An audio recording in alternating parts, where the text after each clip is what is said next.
It started with a rental cottage, quiet and remote, booked for a Tuesday in July. The van that pulled up didn't raise alarms, not at first, but someone was watching, and what they saw set off a chain reaction, one that would stretch from the Norfolk countryside to the heart of London.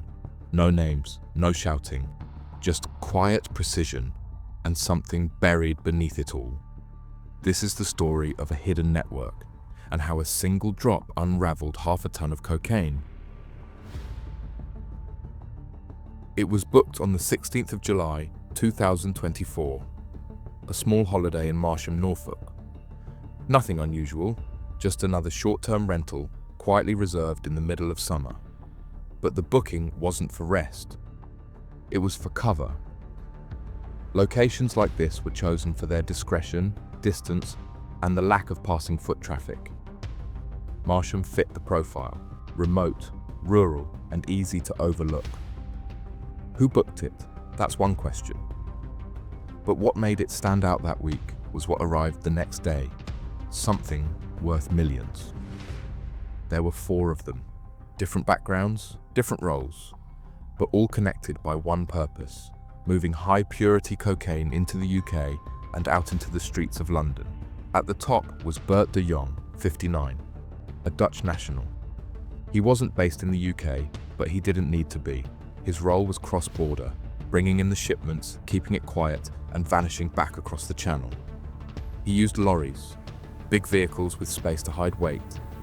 In the middle was Justin Morris, 23, from Slough. He was the courier. He handled pickups, drove the routes, and knew when to keep his head down. Not flashy or reckless, just reliable. Then came Hussein Sakshi, 22, and Zaibar Zahur, 21, both from West London. They weren't muscles, they were organisers or coordinators. Messages moved through them, so did orders. They stayed in the background, but nothing happened without their involvement. On paper, they didn't stand out. No records, no obvious signs of wealth. But when police pulled their phone data and followed the contacts, a structure began to appear. Each name is linked to another, each movement traced to something bigger. They weren't working alone, but these 4 were the core. The next morning, movement happened. The van that had arrived quietly at the Marsham property was back on the road. No rush, no sign of urgency. But it wasn't random. It followed a mapped route to an industrial estate on the outskirts of Norwich. Units, warehouses, and parked lorries. A place where trades happened behind shuttered doors. Waiting there was another vehicle, larger, with Dutch plates. Behind the wheel was Bert de Jong. The two didn't speak much. They didn't need to. Justin Morris stepped out, collected 3 cardboard boxes from the lorry, and loaded them into the back of his van. Nothing flashy, just clean and controlled movement.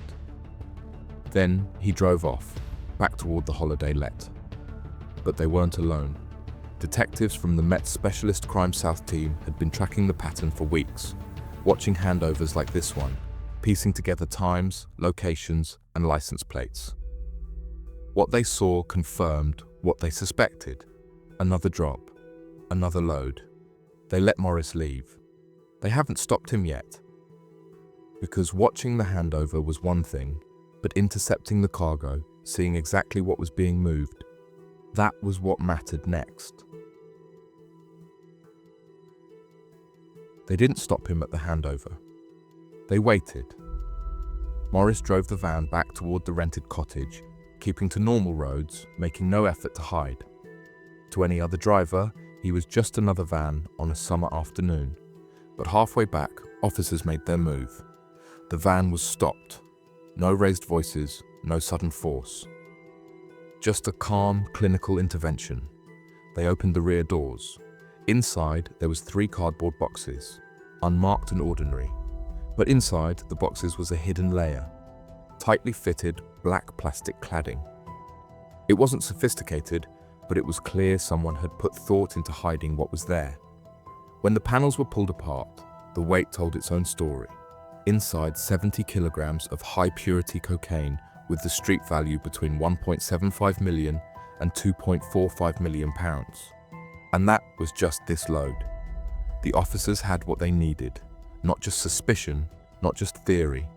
They had a product, weight, and evidence. And now, with the handover exposed, attention turned to the next link in the chain, the people who were waiting on the other side. It was early evening when a second car pulled up outside the Marsham cottage. Two people got out, young and well-dressed. They didn't rush. They didn't look out of place. According to them, they were there to view the property. A letting appointment, nothing more. But timing told a different story. The van that had left the same driveway hours earlier had already been stopped. And now, as if on cue, two more individuals arrived at the same scene. The surveillance team didn't hesitate. Officers moved in quietly. No raised voices, just questions and a calm search. Nothing illegal was found on them. No drugs, no cash. Just phones. And one phone in particular changed everything. Officers looked through the messages. In it, they found recent contact with a number already linked to Justin Morris. It wasn't vague. It wasn't buried. There were direct messages passed between the same contact that had been speaking to the van driver earlier that day. The link between Morris and these two was no longer theory. It was now written out in message threads. They were arrested at the scene, taken in for questioning, still calm and composed. But what police had now was a triangle, a sequence of movements and communications that placed Morris, Saki, and Zaha within the same frame on the same day, connected, not by coincidence, but by coordination. It didn't prove everything, not yet.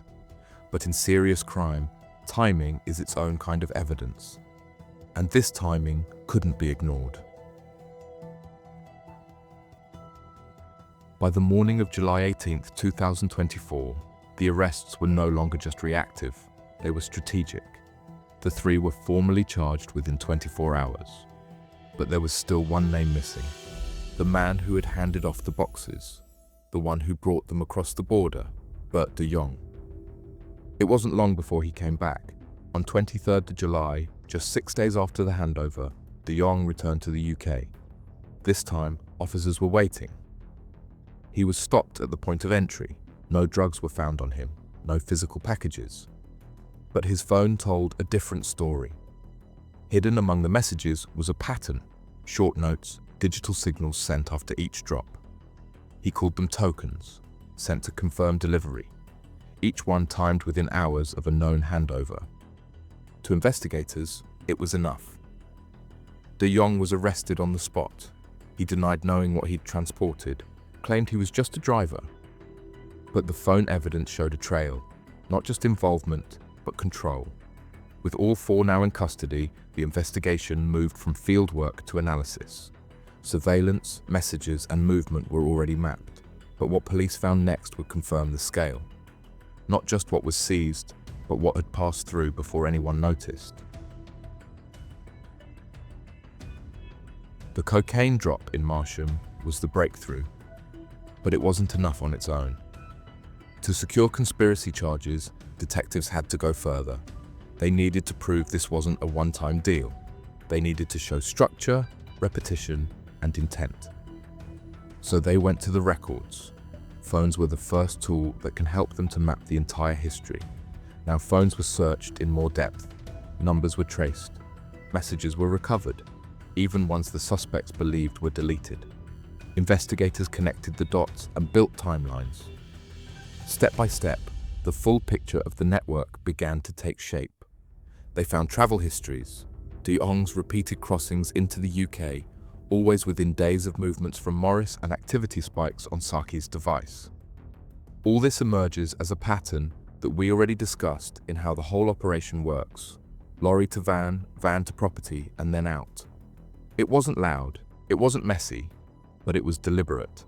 Even their silences told a story. Weeks of no messages followed by bursts of encrypted communication, always tied to dates when shipments had landed. Every detail was backed by evidence, GPS data, phone logs, and surveillance reports. The network hadn't collapsed because someone talked. It collapsed because every part of it, every movement, Every message had left a trace, and the police followed everyone. It wasn't just phones that told the story, it was paperwork. Tucked away among the evidence, officers found ledgers that gave the case its true weight. Written records, simple, structured, and brutally clear. Names weren't used, but numbers were. Alongside dates and quantities, there were drop points and payment markers. Line after line of information. The kind of detail you don't keep unless you need to track something big. These weren't scraps of notes, they were logs. Operational records of what had been moved, when and where. Investigators checked the ledgers against phone records and surveillance footage. The dates and numbers all matched, each entry lined up with a known delivery, a message, or a van on the move. Over time, the total added up almost 500 kilograms of cocaine. It wasn't a guess, it was written down, moved in regular shipments over several months. This wasn't about speculation or theory. The ledgers laid it out plainly, and the volume wasn't occasional. It was industrial, and it confirmed what police had started to suspect from the first van search, that the 70 kilos seized in Marsham were just one shipment in a long-running chain. The boxes may have been hidden behind cladding, but the truth sat in ink and paper. And with the network dismantled, the records became the final blow. Because in the end, the thing that took them down wasn't noise or mistakes. It was the fact that someone had kept track of everything. On Monday, 7th April 2025, at Kingston Crown Court, the trial of 3 defendants began: Bert de Jong, Hussein Saki, and Zaibar Zahar. Justin Morris had already pleaded guilty the previous month and did not stand trial. Over 4 weeks, prosecutors laid out a detailed case built from surveillance records, phone data, and handwritten ledgers. They presented a clear timeline, showing movements, contact patterns, and drug quantities that mapped out the group's role in importing and distributing nearly 500 kilograms of cocaine. The 70 kilos seized in Marsham were presented as just one part of a much larger network. Defense arguments attempted to distance their clients from the wider conspiracy.